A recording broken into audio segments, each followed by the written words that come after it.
Do I feel like I'm still serving my patients? First, all right, welcome to today's video where we are going to be discussing, should I leave bedside? If you are a registered nurse, keep watching. In case this is your first time clicking on my pretty face, thank you. My name is Lesline, and I am a registered nurse by day with 12 years of healthcare experience, and I'm also a certified yoga teacher with 5 years of teaching experience. The yoga is going to make sense as how I answer a question from Mel. So I'm going to read Mel's question shortly. She gave a very thorough response to my video that I was discussing what is utilization management in nursing. So I'm going to leave that video linked below because I go like really granular in it. But this video, I want to answer Mel's question, okay? So if you are a registered nurse, specifically with 10 years of healthcare experience, if that be working in a hospital, if that be working nursing home, if that be home health, somewhere where you've touched direct patient care for 10 years, and you're like, is there more to life? I'm feeling burnt out or I am burnt out. You need to get a work from home job. And I have a resource for you down below. So along with the video, the What is Utilization Management in Nursing video, I also have an ebook that I've created to give you the step-by-step because it is different.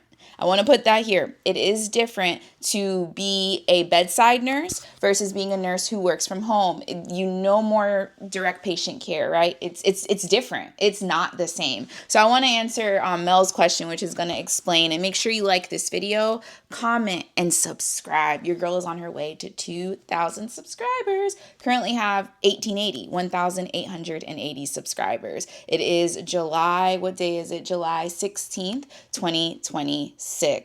All right, y'all. So Mel says, thanks for your video. I'm torn about whether to apply for a resource utilization coordinator position at my hospital, but am concerned that I will be frustrated by feeling like I am serving the hospital and insurance companies more so than patients. I am passionate about patient advocacy and love many parts of actual patient care, but due to my own progressive illness, disability, bedside, currently heme, onc, chemo, med-surg, is becoming unattainable, and I need to make a change before I end up sidelined without any active choice in the matter. Great self-awareness, Mel. Would you say that you still feel that you are serving patients and not just trying to save money for the hospital? Ooh, girl. I couldn't just do some words. I'm actually better on video. I feel like I express myself better through my words than my written word. I'm getting better at the written word. But anyways, let's get into this question. Chock full of info. I was like, let's just do a video. So thank you for giving me more content. So the main question here is she's concerned that she'll be frustrated with feeling like she's serving the hospital and insurance company more than the patient. So she's asking me, do I feel like I'm still serving my patients? First, I want to say no, I don't. But I recently, in the type of utilization management that I'm doing, I am learning how to do denials. And the denials do make me feel like I'm helping the patients more so than the insurance and the hospital. Okay. What do I mean by that? Because again, I'm so new to denials, like just learning by doing. I did a denial recently where I got it overturned. So it got approved. So now the patient ideally does not have to pay for the stay, right? Or, like the insurance will cover depending on the patient's insurance. But what I'm getting at is it was something as simple as I can't say too much, but there wasn't enough clinical information that was submitted. So I submitted the appropriate clinical information for the patient, wrote up a letter using Copilot to help me in my jobs. Copilot, want to be clear with that, and sent that in. And then it got overturned. And I was like, it felt good because I have been working as a work from home nurse now since my kids. So about 8 years now I've been work from home. So most of my nursing career has been work from home than direct patient care. And when I first started let me take that back. So that's a lie, because when I left bedside, I worked in an office specifically for case management, and it was for children's medical services. and the office that I worked in was attached to the doctor's office. So but I wasn't on the direct patient care, the doctor's office side. I was on the case management side. This is going to be so like a bunch of different ways I'm answering this. But if your main concern with leaving bedside is that you want to feel like you're helping your patients, I would also suggest to you to look into case management over utilization management, because case management, you are on that phone all day. And sometimes you're on the phone all day for one patient, right? Because you're calling different providers, you're calling different places to get the referral and then to make the appointment, and then you got to call the patient back. Like, it's a lot of back and forth that I just got tired of. But it can be very rewarding, especially if the patient doesn't, which hell, this is a little tangent, but my son broke his wrist. This was like a couple of months ago now. And the way I was case managing, and shout out to my friend, because it's like whenever something happens to me, I'm going to speak for myself, but when something happens to me or my family, I like forget nurse. I just forget that I'm a nurse, and I couldn't get my son in to be seen at one healthcare system. My friend was like, girl, go to the other healthcare system. He got in within that week, because I was concerned because he broke a bone that I didn't, you can't put it into a cast immediately because like compartment syndrome and those kind of things. But within that week, he needs to be put into a cast. And the other healthcare system wasn't going to see him for like weeks. And I was like, that's not acceptable, right? But because I am a registered nurse, I have the case management experience, and I worked in the hospital, I understand the importance of advocating. And that is something that, people that aren't in the healthcare system, they don't have that skill unless, you have family members or yourself that are, have any chronic illness, those type of things. You have to advocate, unfortunately, in this country, right? So with that was such a long-winded way, but with utilization management, no, Mel, I don't really feel, but with denials, yes. But when it comes to like just doing the medical review and submitting it to the payer, because now I'm on the hospital side, but I do like being, if you're like also scared, because I will say this. So before I came to this new job, I used to work for NICU for on the insurance side. And that was a whole nother skill set I had to learn, like NICU, because I've worked ICU, but I didn't work NICU. That was God. That was all God. Because, they say you need experience. And I learned so much about NICU based on my ICU experience. It's way different, but that's what I had, right?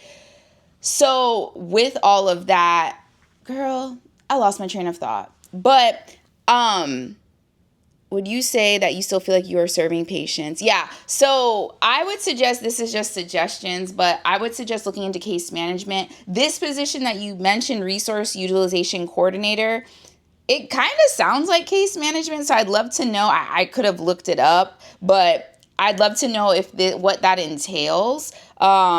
But I want to also put this here. I'm proud of you for having the self-awareness that, you know what, it's time. Like, my health, it takes precedence.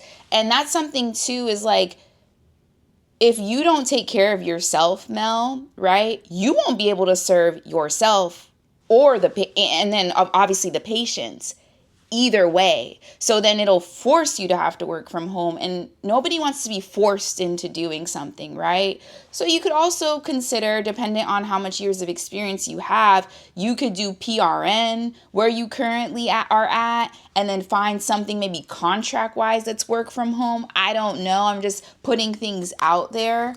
I'm all about starting your own business. I have my own business, and that's one way that I find fulfillment in patient care, but it's in a different kind of way. So my business, Leslie Does Wellness, where I show women how to put themselves first through yoga and taking simple daily health actions, that fulfills me. That fulfills me so much. And within my business, I have done community yoga programs for new moms. I've created my own 12-week preventative wellness program. I've taught yoga to hundreds of women, right? And so these methods that I've used fulfills me, and the testimonials I get within my business of making people, making women specifically be able to rest without guilt, right?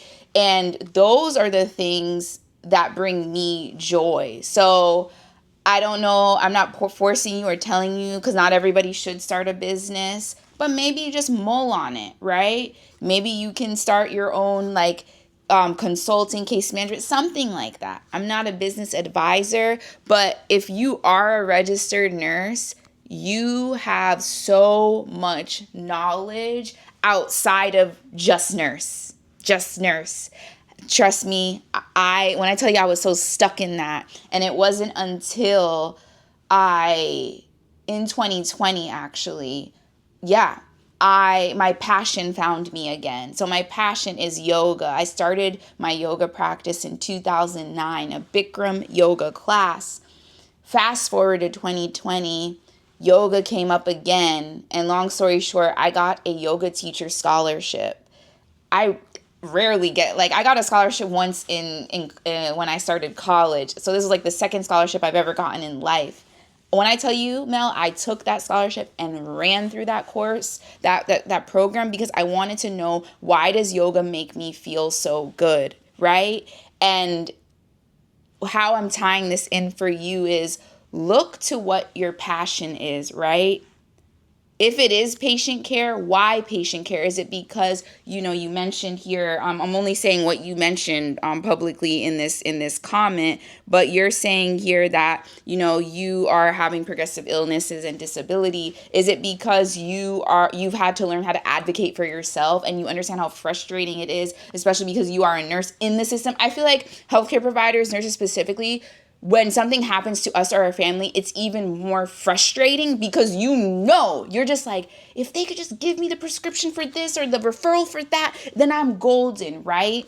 But I would encourage you to kind of play around with, is it deeper than the patient care? Is it that you want more people to feel seen, heard, valued? I'll leave you with that. So make sure you like this video, comment. Oh, down below, there will be a resource. I don't know if I said this already, but I'm going to repeat, or maybe not.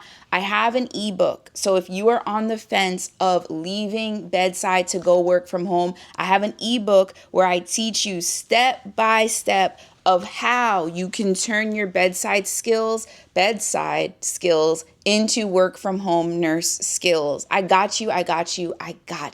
I'll see you in the next video, and please leave your questions down below. Bye for now.